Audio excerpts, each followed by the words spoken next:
Bonjour à tous. Gros kiff pour moi d'être devant vous aujourd'hui. C'est exactement ce que j'ai ressenti quand on m'a appelé pour me demander si je voulais être la marraine. J'ai pas hésité une seconde. J'ai été moi-même diplômée de cette école incroyable et je suis là pour témoigner en fait de la richesse de ce parcours.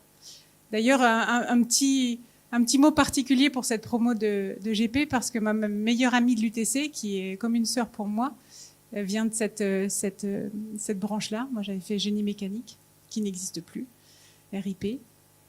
Et mon mari, d'ailleurs, a gardé son meilleur ami, qui est aussi génie des procédés. Donc, on a un fort lien avec cette promo-là. Je vous disais donc qu'on a la chance d'avoir fait ce programme parce que ce programme forme des compétences incroyables. Vous l'avez vu dans cette vidéo. On est une école très singulière dans le sens où le parcours n'est pas dessiné, n'est pas tout tracé, n'est pas tout fabriqué pour nous. Quand on rentre à l'UTC, on est tous différents. Et quand on sort de l'UTC, on est tous différents aussi. On a tous construit un parcours qui nous est propre et on sort avec des compétences de fou. Donc, comme je vous le disais, j'ai la chance, moi aussi, d'avoir bénéficié de ce programme. Et après l'UTC, d'ailleurs, je l'avais fait en sport élite. Je ne sais pas s'il y a des sports élites dans la salle. Non plus. Je ne sais pas si ça existe encore. Si, ah ok, vous me rassurez.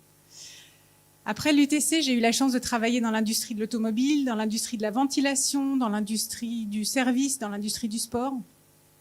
J'ai eu la chance aussi d'aller vivre et travailler à Hong Kong, à Shanghai, à Tokyo, à Bangalore, à Montréal. Je suis rentrée en France il y a 5 ans maintenant. J'ai eu la chance de monter une entreprise, de monter une asso. Et puis, comme cette école incroyable nous forme à plein de choses, et notamment à être audacieux, et à tester des choses, et à être curieux de tout, et être très agile et très flexible, j'ai aussi passé un diplôme de maîtresse en maternelle. Donc, j'ai aussi enseigné en maternelle. J'ai enseigné aussi dans le supérieur. J'ai aussi travaillé en innovation pédagogique, donc vous voyez que ce diplôme mène à tout. Et puis aujourd'hui, j'ai la chance donc d'être la directrice qualité de Decathlon, mais je sais qu'il y a plein d'aventures encore qui m'attendent. Donc souvent, on me dit « tu as beaucoup de chance ». Et j'imagine que vous aussi, on vous dit régulièrement que vous avez beaucoup de chance de faire cette école. Oui ? Et du coup, j'ai une question pour vous. Est-ce vraiment par hasard que vous êtes rentré à l'UTC ? Est-ce vraiment par hasard que vous êtes là aujourd'hui pour recevoir ce diplôme ? Oui. Il y en a toujours un dans la salle qui dit oui. En fait, il y a... menteur. Mytho. Et du coup, j'en perds le fil de mon histoire, du coup. Pour moi, la chance, enfin le hasard n'a rien à voir avec votre diplôme, ou votre diplôme n'a rien à voir avec le hasard. Tout comme mon parcours n'a rien à voir avec le hasard. Et pour moi, la chance n'a rien à voir avec le hasard. La chance se travaille. Elle se provoque, elle se renforce. Et le choix que vous avez fait de venir à l'UTC pour choisir cette formation unique, ce programme et ces compétences vraiment particulières, vous avez déjà pris une excellente décision et vous avez déjà travaillé votre chance. Donc quand j'ai reçu ce coup de fil qui m'a demandé d'être marraine, je me suis posé la question de à quoi sert une marraine et quel était exactement mon rôle. Alors j'espère qu'il ne s'arrêtera pas aux 5 minutes de discours. J'espère que vous prendrez tous l'opportunité de me recontacter ensuite. Je m'engage peut-être, mais en tout cas, je serai contente et je serai hyper fière de pouvoir vous aider à un moment donné. Et d'ailleurs, vous pourrez peut-être aussi m'aider à un moment donné. J'arrête pas de perdre le fil de mon truc, du coup. En tout cas, ce que je voulais vous dire, c'est que ce rôle de marraine, j'aurais envie de vous présenter un club qui m'est cher. Parce que c'est aussi à ça que servent les marraines. Donc je voudrais vous présenter en tout cas le club qui s'appelle le Club de la Chance. Et ce Club de la Chance, il a un code de conduite assez singulier et assez simple qui s'articule autour de 4 articles, comme un trèfle à 4 feuilles. Le premier article dit « Développer, cultiver vos opportunités ». Quand je suis rentrée de Hong Kong, j'avais qu'une envie avec mon mari, UTC1, c'était de repartir en Asie. Ce que j'ai fait, c'est que j'ai contacté régulièrement les patrons qui étaient en Asie dans mon entreprise pour me connecter régulièrement à eux, pour rester en contact avec les projets qui se faisaient, de temps en temps même pour me porter volontaire et ressources pour les aider sur certains projets. J'arrêtais pas de répéter aussi à mon management que j'avais ce projet de retourner en Asie. Donc évidemment, quand l'opportunité s'est présentée d'ouvrir un poste de directrice qualité pour la production en Asie, évidemment qu'on a pensé à moi. Mais vous voyez bien que ce n'est pas par hasard. J'ai tout à l'heure discuté dans les couloirs avec une étudiante qui représentait la fondation et qui m'expliquait qu'elle avait déjà trouvé du travail, donc aujourd'hui, mais je pense que c'est le cas pour beaucoup d'entre vous. Elle avait déjà trouvé du travail chez Airbus en Angleterre. Et elle me disait, j'ai eu beaucoup de chance. Certes, sauf que la conférence à laquelle elle a participé, quand Airbus est venu présenter la compagnie dans son école, elle a fait le choix d'y aller, elle a fait le choix de contacter les intervenants, elle a fait le choix d'envoyer son CV, elle a certainement relancé plusieurs fois et elle a eu le job. J'appelle ça de la chance, j'appelle pas ça du hasard. Le deuxième article de ce code de conduite dit « Soyez optimiste ». Et moi, personnellement, je ne sais pas pour vous, mais moi, j'ai horreur des pessimistes. Je trouve que ces gens-là ne servent à rien. On peut se le dire, hein, entre nous. Je trouve que les optimistes sont toujours dans l'action, c'est vrai. Quand on les observe, ils vont de l'avant, etc. Les pessimistes font tout ce qui leur est possible pour éviter de l'être dans l'action. Soyez optimistes, souriez, soyez positifs, soyez celui ou celle avec qui on a envie de collaborer. C'est toujours plus agréable. Et attention, parce que le pessimisme, en plus, est contagieux. Donc faites attention à vous quand vous choisissez un environnement de travail, quand vous choisissez un écosystème de travail, assurez-vous qu'il n'y ait pas trop de pessimistes ou de roncheux autour de vous, parce que ça va finir par déteindre sur vous.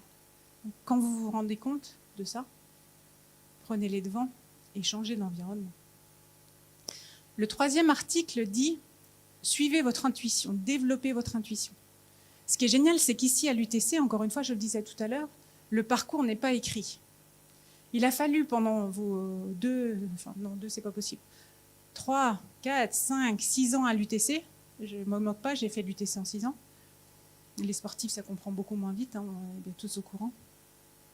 Pendant ce parcours-là, comme rien n'était tracé, vous avez dû prendre des décisions, vous avez dû faire des choix. Vous avez dû aller chercher du conseil, vous avez dû imaginer un peu votre parcours et ce que vous aviez envie de creuser. Donc pendant vos années à l'UTC, déjà, vous avez dû écouter votre intuition. Continuez à la développer, c'est vraiment important.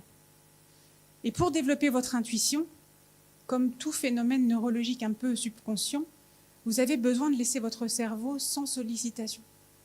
Vous avez déjà observé comme des fois des situations complexes nous apparaissent soudain beaucoup plus claires quand on est en train de courir, en train de nager sous la douche ou en train simplement de flâner sur le canapé. C'est parce que le cerveau a besoin de ça. Il a besoin de ces moments de silence, ces moments sans écran, sans sollicitation, pour pouvoir développer et faire des connexions qu'il n'a pas le temps de faire quand il est sollicité. Donc préservez-vous ces moments-là pour développer non seulement votre créativité, mais aussi votre intuition. Et puis le dernier article de ce code de conduite, probablement mon préféré, c'était l'objet de mon premier TEDx en fait, c'est « Oser échouer ». Et je le disais tout à l'heure avec Claire aussi, elle n'était pas fan de l'idée, mais je me disais que ça pouvait être un super slogan à mettre sur Benjamin Franklin. « Oser échouer ». Mais a priori, ce ne serait pas super vendeur, ce que j'entends.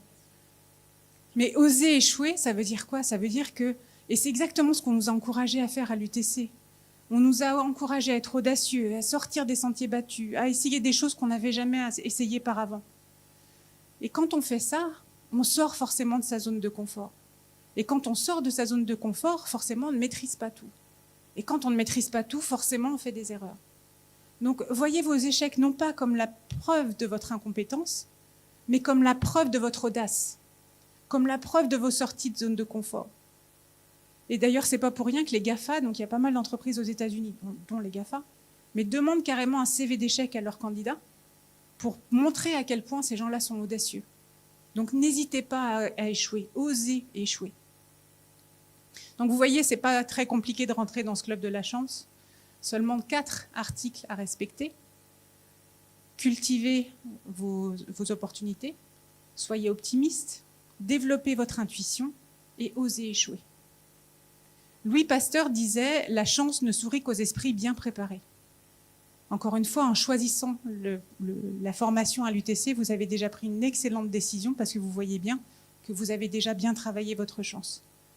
Mais vous êtes au début de votre parcours, donc moi je vous encourage à continuer à travailler ces talents-là et à continuer à développer, à provoquer votre chance. Donc à nouveau, Je vous adresse toutes mes félicitations parce que je sais combien c'est difficile d'obtenir ce satané diplôme. Donc je vous adresse très sincèrement mes félicitations pour ce diplôme. Et puis pour l'avenir, évidemment, je vous souhaite bonne chance. Merci beaucoup.